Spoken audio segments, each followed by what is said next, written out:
بانی محترم، سوال میرا یہ ہے کہ صدقہ جاریہ کی مختصر سی وضاحت، اور اس کے علاوہ بلڈ ڈونیشن جو کوئی بھی اپنی زندگی میں کیا گیا ہو، جی بلڈ ڈونیشن، خون کا عطیہ، بلڈ ڈونیشن، جی، اچھا، اس کا کس حد تک اجر و ثواب سے تعلق ہے، بشرطے اگر عطیہ کرنے والا شخص فوت ہو جائے؟ میں یہ اگلا حصہ نہیں سمجھا اگلا صدقہ جاریہ اس سے مراد یہ ہے کہ اگر کوئی شخص فوت ہو جاتا ہے، اس نے اپنی زندگی میں 2 4 5 لوگوں کو بلڈ ڈونیشن دیا ہوا ہے، اس کا کس حد تک اجر و ثواب ہے،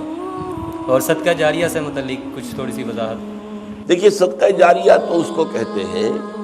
کہ کوئی ایسا کام کہ جس کا ثواب کسی انسان کے فوت ہونے کے بعد بھی مسلسل ملتا رہے اس کو، ورنہ اصل قاعدہ تو یہ ہے کہ موت آ گئی تو اب آپ کا جو ہے وہ جو امتحان کا وقت تھا اور جو کچھ کمائی کرنے کا وقت تھا وہ تو ختم ہو گیا۔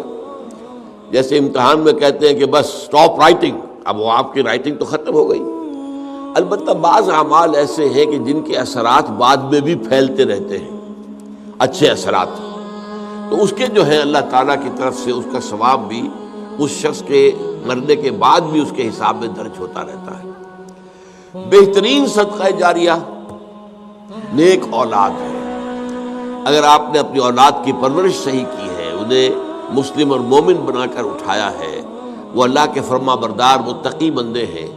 تو یہ جو ان کا وجود ہے، ان سے جو بھی نیکی پھیلے گی، ان سے جو آگے تقویٰ پھیلے گا،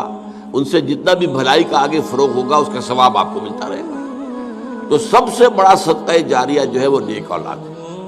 اب اس کے علاوہ ایک صدقہ جاریہ مثلاً یہ کہ ایک شخص نے ایک دینی جو ہے درسگاہ قائم کر دی، زمین وقف کی، عمارتیں بنائی، دینی درسگاہ، اب یہ درسگاہ جب تک چلے گی اس کے حساب میں جو ہے اس کی نیکیاں جو ہے درج ہوتی رہے گی۔ اسی طرح دعوت و تبلیغ کا کام ہے۔ آپ کی دعوت و تبلیغ کے نتیجے میں جن لوگوں کو بھی ہدایت نصیب ہوئی،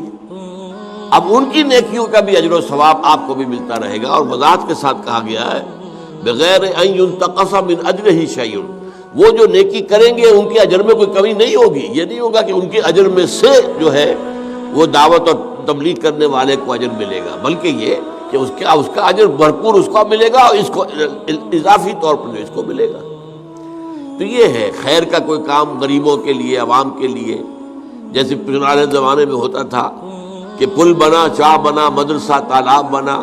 اب اس زمانے میں واٹر سپلائی تو نہیں ہوتی تھی، کہیں کنواں کھود دینا، کہیں راستے پر سبیل ایسی لگا دینا کہ پانی وہاں سے ٹھنڈا جو ہے مسافروں کو ملتی، یہ سارے کام جو ہے یہ صدقہ جاریہ ہے۔ باقی اگر کسی نے کسی کو خون دیا ہے اور وہ نیکی کے ارادے سے دیا ہے تو اس کا اجر و ثواب اس سے ملے گا، باقی اس میں آگے اس کے کوئی منتقل ہونے کا میرے خیال میں کوئی معاملہ نہیں ہے۔